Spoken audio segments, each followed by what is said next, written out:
We are on to Nehemiah 9.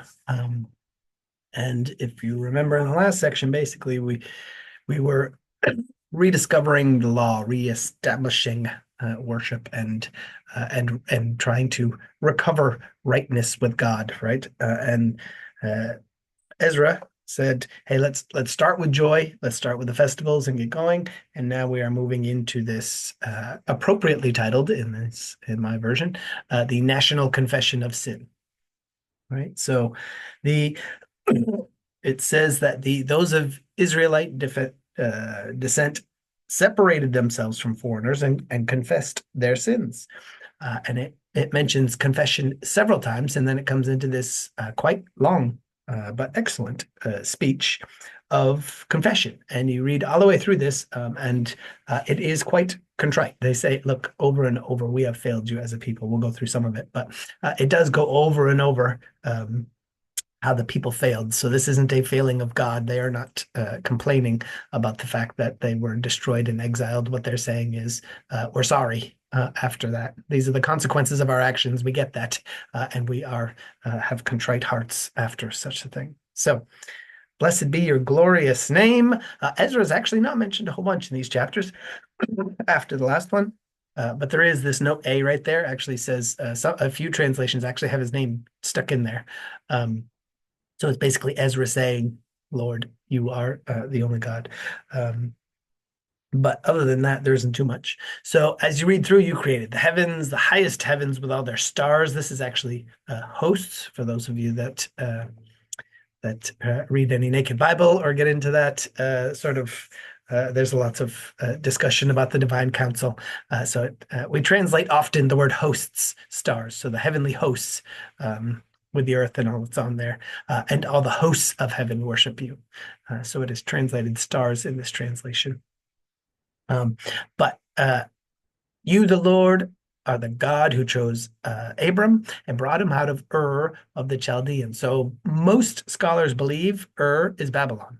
There's a little confusion over the name Ur, but this Chaldeans or Chaldeans is a term that generally refers to Babylonians. So Ur of the Chaldeans sort of makes sense with a place that they believe the location, basically where the Tower of Babylon was built in and around that area. So interestingly, that these people are coming back from Babylon and saying, "Hey, you brought him out of Babylon, just like we have just returned from the same area. Um, and you found his heart faithful in your sight, and you made a covenant with him." So it goes on. And it's actually quite lengthy. So I won't read the whole thing because it goes on. As you can see, there are several of these screens, but it is actually a wonderful speech. Spend some time reading through it and thinking. So in verse 10, it says, the Lord made a name for himself, which is that theme coming out of Babylon is that the Lord has made this name for himself, and people were trying to usurp that glory, to try and take that glory from him to make a name for themselves. Right. So it goes through right here how he rescued and redeemed the people, that he led them with a pillar of fire, that he gave them the law. And his impartial ordinances reliable. He gave them the Sabbath, the holy Sabbath, right, to follow. He gave them bread from heaven, all that they need, bread and water.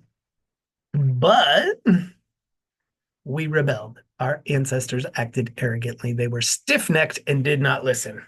Right. And then it goes through the whole Exodus story. And it basically almost remirrors what they just said, that, you gave them everything that they did not deserve for the most part. And that you still delivered them in all of these cases. You brought the pillar of cloud before them. You sent them a good spirit to guide them. For those of you, again, going back to that same thing, this author clearly is in that mode. But yes, you took possession of the land of the king of Sihon of Heshbon and the land of King Og of Bashan. So King Og was a giant, the last of the Rephaim.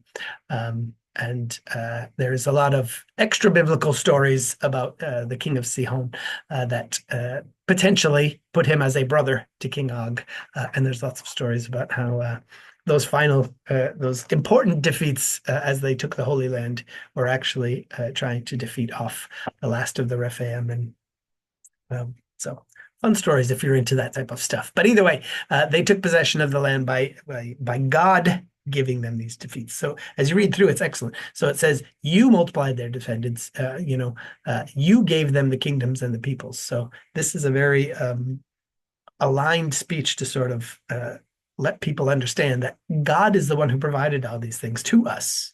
We didn't go off and earn these things. And then we rebelled against him, and therefore we lost these things, right? So continues on.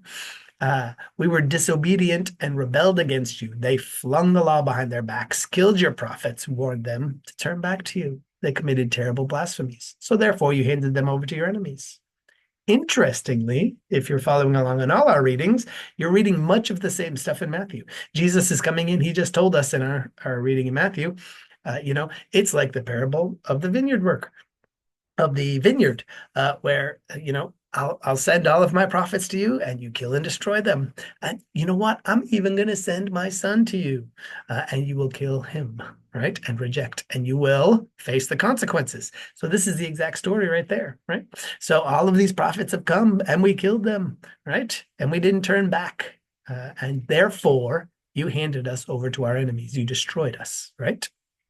But we cried out, and you still heard from heaven and had compassion on us, right? But then again, as soon as we had relief, we did it again, if you can believe. And it continues to back and forth, right? And it goes back to eventually in verse, where are we? 32. So now our God, great and mighty and awe-inspiring, the God who keeps his gracious covenant. Do not view lightly everything that's gone on, right? So basically what they're relying on is that God made a covenant with them, that they continue to fail. They continue to fall short. But that we are even slaves in our own land. That's what it finishes right here, right?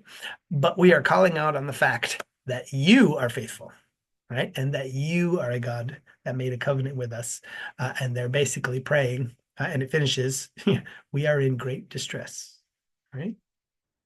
So in view of all this, we're making a binding agreement in writing on a sealed document containing the names of all of our leaders, Levites, and priests. So that continues into the next chapter, chapter 10. And there is a list in the first 29 verses, for the most part, that lists the different people that signed the agreement. And then it says they separated themselves from the surrounding peoples to obey the law of God. And these are the details of what they vowed, right? First, they are going to separate themselves. They're going to sanctify themselves, keep themselves holy by separating themselves from others, right? We will keep the Sabbath because that is a gift that is also a requirement. We talked about that in other readings, right? We will also impose these following commands on ourselves. And it goes through sort of how the temple is run, how worship is to happen. And then it goes through basically tithing. And we look at tithing as, well, you give money and you're supposed to give a certain portion of your money or whatever. But with them, particularly, like everything we do is translated into dollars, right? And we all go to work for dollars from separate, whatever. But you can imagine in a home where you didn't wrap everything around money, like you produced for yourselves. It was largely agrarian. It's all about making your own things and doing your own stuff. If you don't make your food, you don't eat your food because you don't have any food, right? So these people, it was a first fruits. It was hey, we go through the efforts of doing all this, and the very first returns that we get, the gifts that we get back, we give to God, right? So we need to try and think of tithing that way as we go forward. Sort of, it's not a matter of, well, you just take our whatever 10% and go that way. It's a matter of we should be thinking the first fruits. When we get from God, we give back first, and then we continue on from there. Right. So it goes on in chapter 11. I don't think, no, I didn't actually put chapter 11 on there. Obviously, please read and continue on. But basically, it's,